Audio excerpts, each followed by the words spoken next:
Hello नमस्कार दोस्तों, सभी को गुड मॉर्निंग। वेलकम है आपका हमारे इस चैनल पे।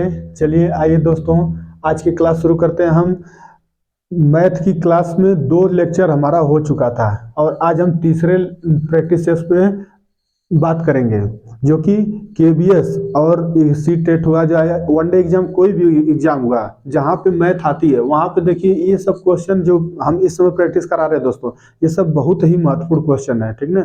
और खासकर केबीएस के लिए तो ये एकदम रामबाण है, क्योंकि इसी तरह का क्वेश्चन पूछेगा, देखिएगा। तो आइए हम बात करते हैं। क्वेश्चन है, एक स्टील की तार एक वर्ग बनाती है, ठीक। कोई एक तार है स्टील का, वह वर्ग बनाया जाता है उस तार से, जिसका क्षेत्रफल है 121 सेंटीमीटर स्क्वायर।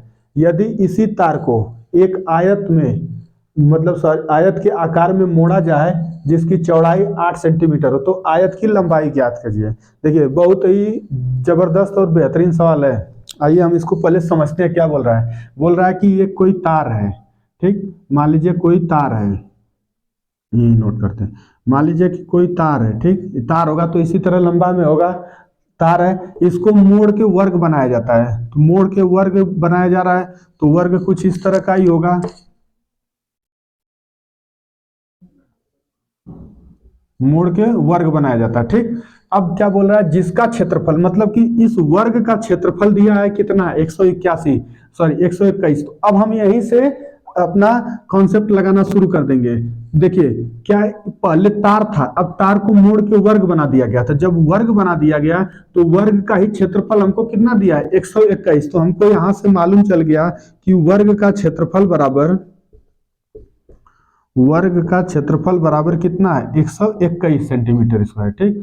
यह हो गया 121 सेंटीमीटर। अब हम यहाँ से वर्ग का क्षेत्रफल लगा देंगे तो क्या होता है, भुजा का स्क्वायर। वर्ग का क्षेत्रफल का सूत्र होता है भुजा का स्क्वायर बराबर 121। मतलब कि यहाँ साइड इंग्लिश ए कितना आ गया, 11 सेंटीमीटर। हमारी एक भुजा हमको मालूम चल गया 11 सेंटीमीटर है। तो देखिए दोस्तों, जब एक भुजा 11 सेंटीमीटर है तो वर्ग की क्वालिटी होती है कि वर्ग की चारों भुजाएं सेम होती हैं। तो 11 यह भी होगा, 11 यह भी होगा, 11 यह भी होगा। अब हमको यहाँ से क्या आगे क्या हो रहा है, सवाल बोल रहा है इसी तार को एक आयत के आकार में मोड़ा जाता है, ठीक। अब यह जो तार है, वर्ग जो बनाया गया था, अब इसी को क्या किया जा रहा है, आयत के रूप में मोड़ा जा रहा है। तो अब आयत के रूप में कुछ इस तरह का मुड़ेगा, ठीक।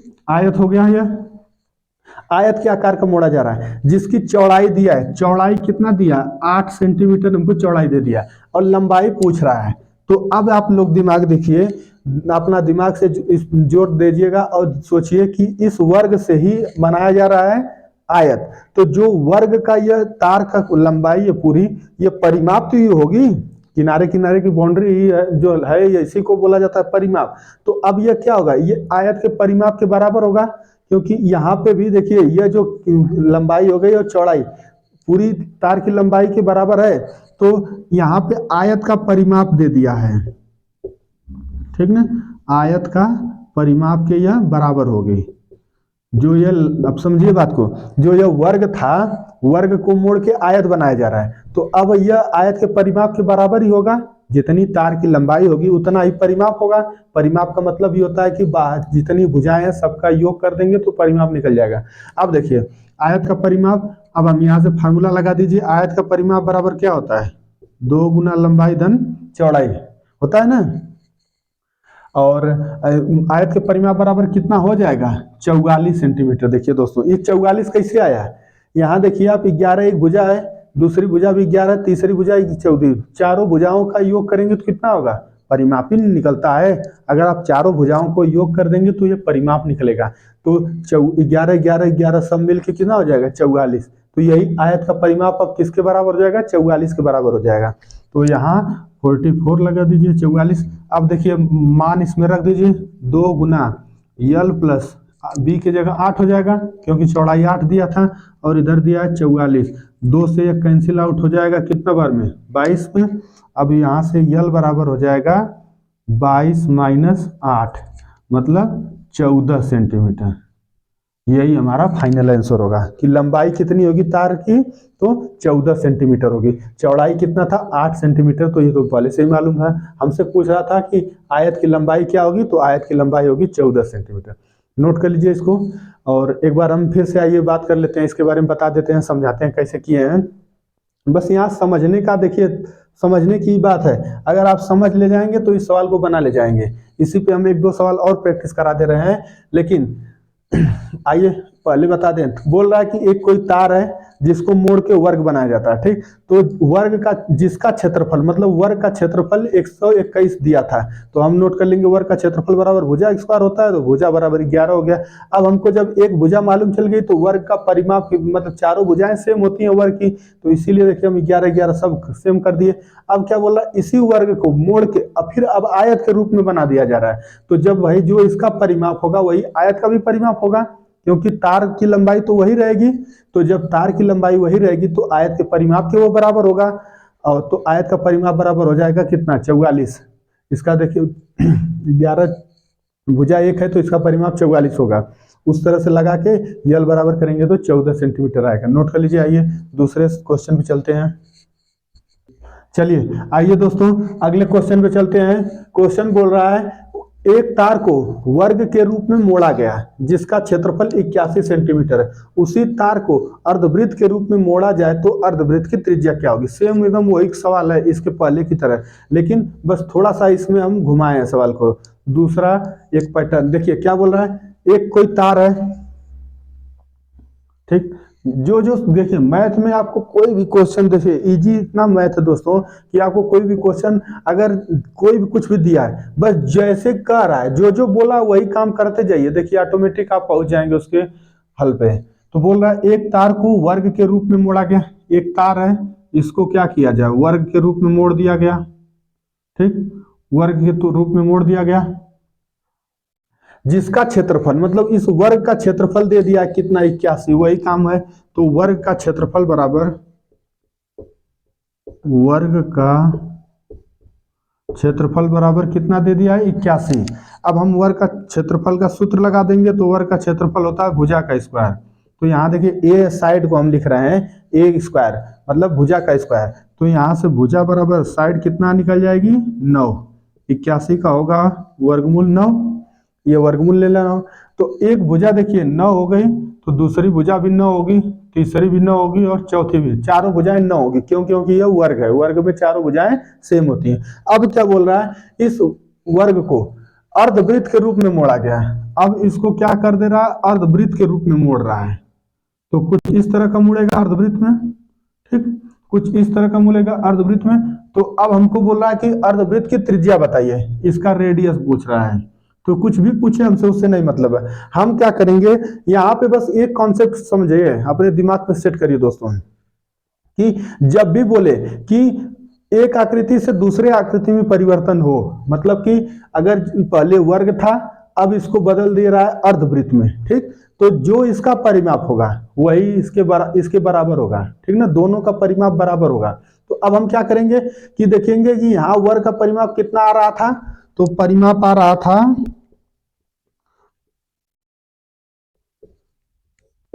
9 चौको 36, मतलब कि 36 आ रहा है, ठीक। 9 इंटू 4 कर देंगे, चारों भुजाओं को या तो जोड़ दिया करिए या भुजा गुने 4 सूत्र होता है, दोनों से लगा दें। तो जो यह 36 इसका परिमाप है यही अर्धवृत्त के परिमाप के बराबर होगा। तो अर्धवृत्त का परिमाप क्या होता है, नोट कर लीजिए।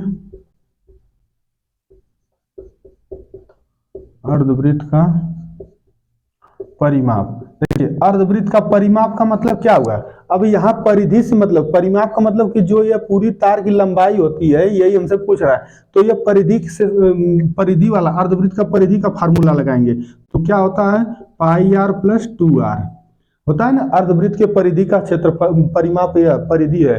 तो अब हम इस पे इसको सेट कर देंगे, तो कितना अर्ध परिमाप यहाँ कितना आया था, 36, यह परिमाप 36 है ना, तो 36 बराबर पाई आर प्लस 2r। यही हमसे आर अब पूछ रहा है त्रिज्या, तो अब इसको क्या करेंगे, आर कॉमन ले लीजिए ना,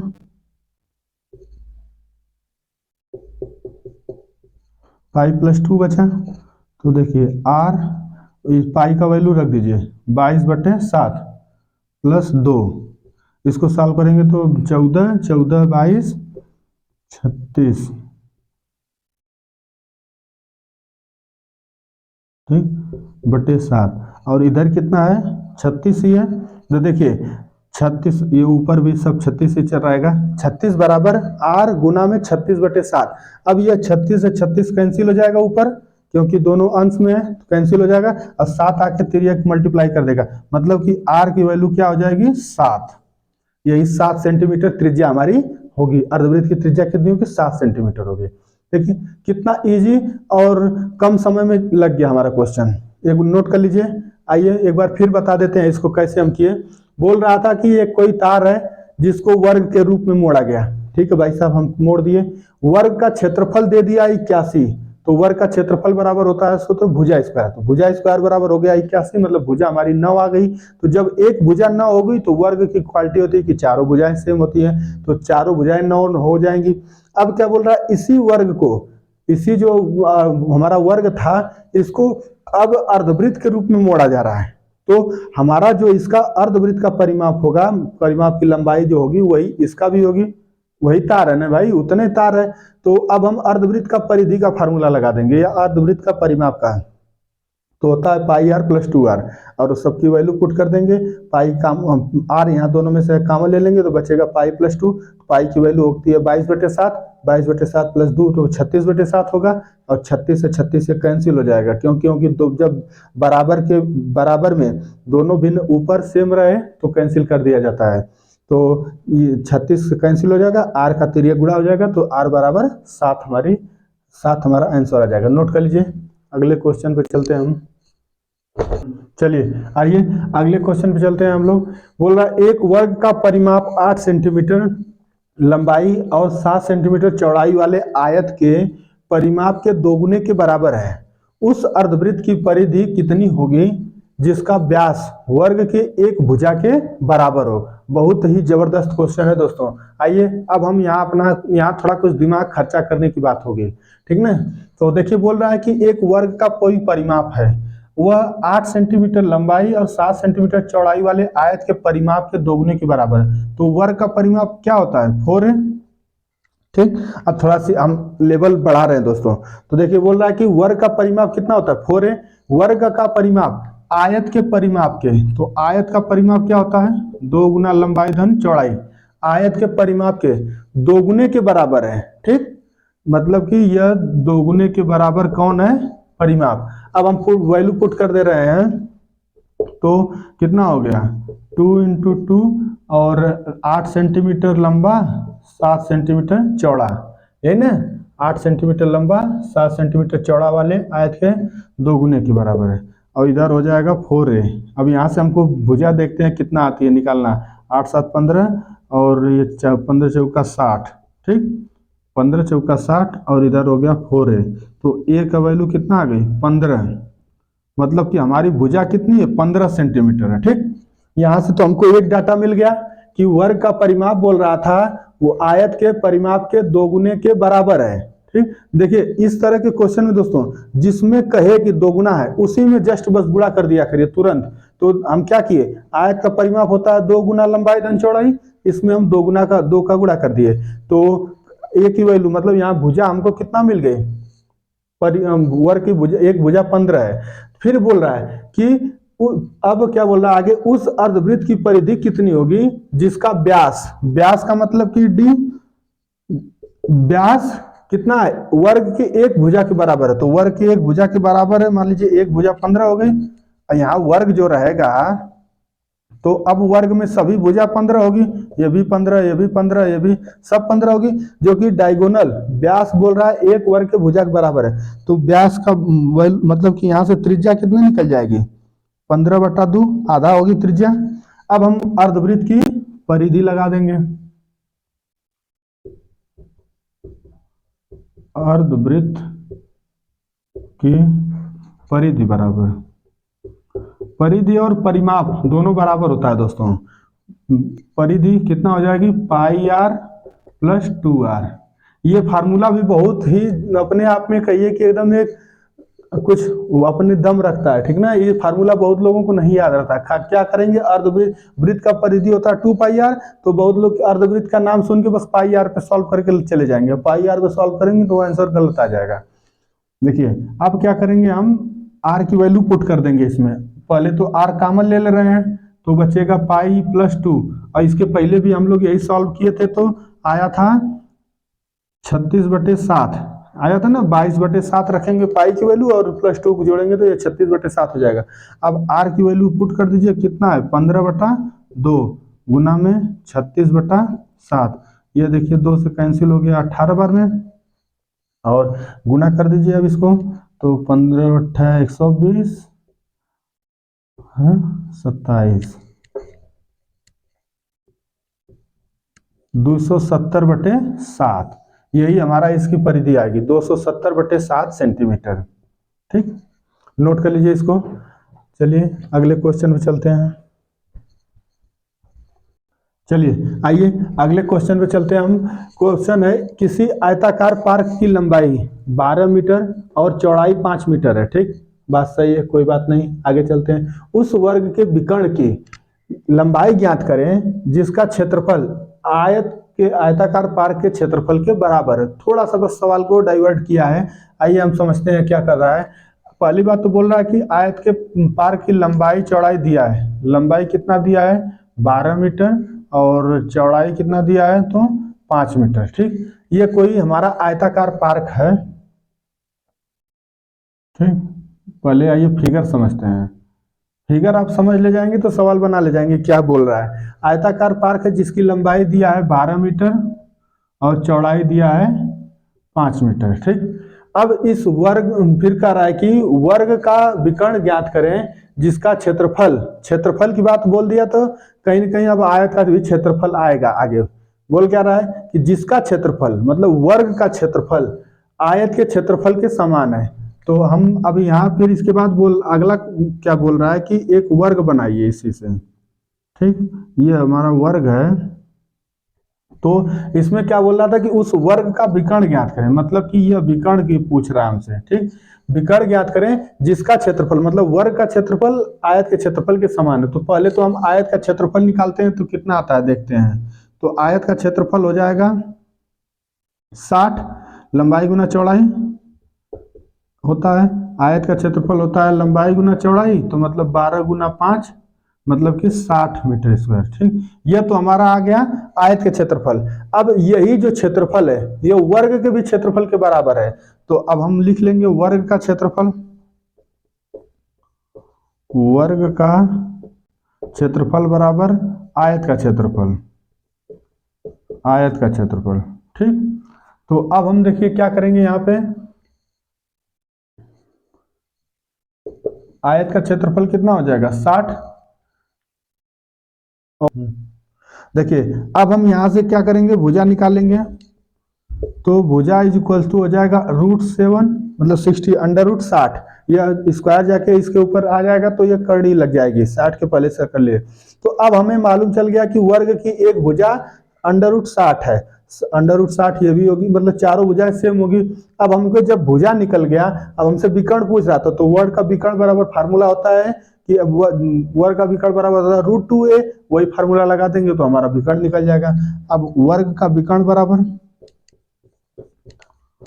वर्ग का विकर्ण बराबर क्या होता है √2a, हमेशा बाहर होता है। यह फार्मूला अगर सिद्ध भी हो जाएगा कैसे, आइए एक मिनट देख लीजिए। अगर ये भुजा ए है ये भुजा है तो देखिए यहाँ पे पाइथागोरस प्रमेय लगेगा क्योंकि यह कोण 90 डिग्री होता है, तो 90 डिग्री तो इसके सामने वाली भुजा कर्ण का स्क्वायर बराबर होता है लंब का स्क्वायर प्लस आधार का स्क्वायर, मतलब ए स्क्वायर जुटेगा 2a स्क्वायर, तो ए स्क्वायर का मतलब बाहर आ जाएगा तो ए बचेगा और 2 अंडर हो जाएगा, करड़ी लग जाएगी इसके पहले, तो वहां से ये सूत्र आता है। अब वैल्यू पुट कर दीजिए √2, 60 की वैल्यू ए की वैल्यू कितना होगी √60, दोनों का आपस में मल्टीप्लाई होगा तो करड़ी हट जाएगी, बचेगा कितना 120 मीटर। यही हमारा विकर्ण होगा, नोट कर लीजिए।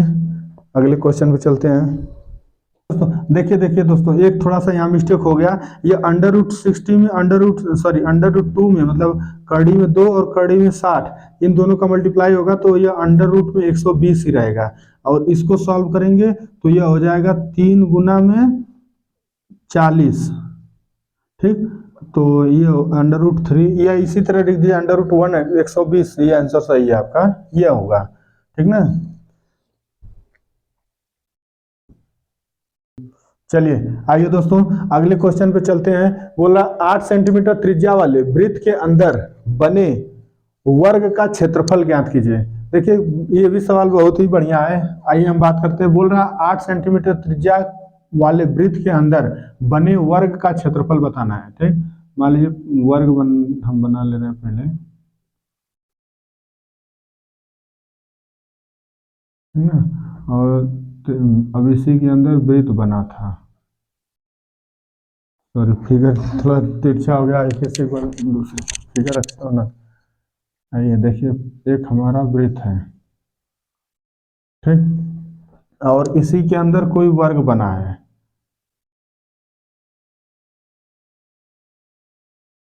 ये वर्ग टाइप का नहीं दिख रहा, समझ लीजिए कि वो वर्ग बना है, ठीक ना। यार रुकिए इसको बनाने आया वर्ग।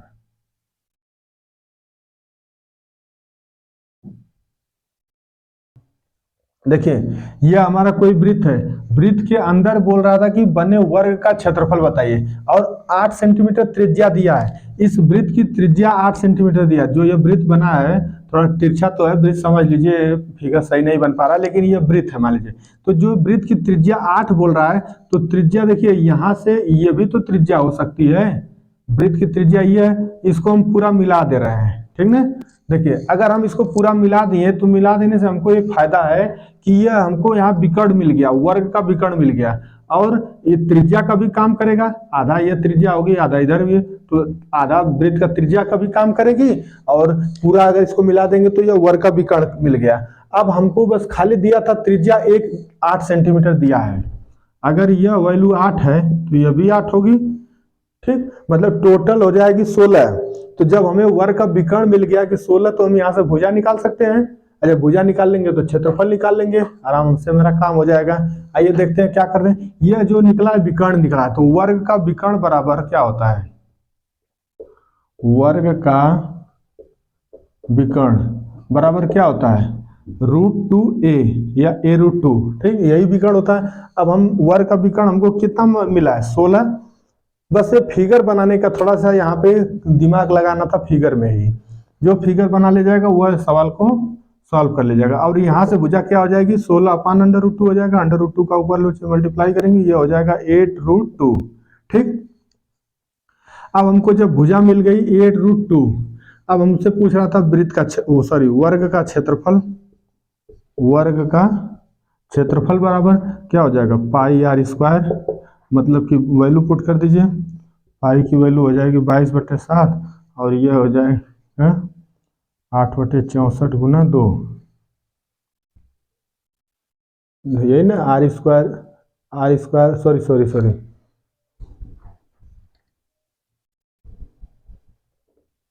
वर्ग का क्षेत्रफल होता है भुजा का स्क्वायर ना, वर्ग का क्षेत्रफल होता है भुजा का स्क्वायर, ठीक। और हम वो थोड़ा सा, वर्ग का क्षेत्रफल होता है भुजा का स्क्वायर, तो अब यहाँ भुजा कितना है 8√2, इसका स्क्वायर कर दीजिए तो ये हो जाएगा 64 गुना 2, मतलब 128 है ना, 8/64, और √2 का हो जाएगा 2, मतलब वर्ग का क्षेत्रफल हो जाएगा √2 मतलब 128 सेंटीमीटर।